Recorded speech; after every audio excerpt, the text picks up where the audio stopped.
اور اے عقل رکھنے والو، تمہارے لیے قصاص میں زندگی کا سامان ہے، امید ہے کہ تم اس کی خلاف ورزی سے بچو گے۔ تم پر فرض کیا گیا ہے کہ اگر تم میں سے کوئی اپنے پیچھے مال چھوڑ کر جانے والا ہو تو جب اس کی موت کا وقت قریب آ جائے وہ اپنے والدین اور قریبی رشتہ داروں کے حق میں دستور کے مطابق وصیت کرے۔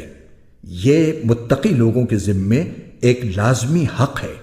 پھر جو شخص اس وصیت کو سننے کے بعد اس میں کوئی تبدیلی کرے گا تو اس کا گناہ ان لوگوں پر ہوگا جو اس میں تبدیلی کریں گے۔ یقین رکھو کہ اللہ سب کچھ سنتا جانتا ہے۔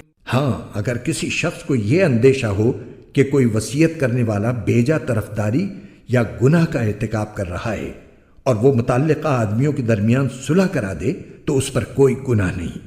بے شک اللہ تعالی بہت بخشنے والا، بڑا مہربان ہے۔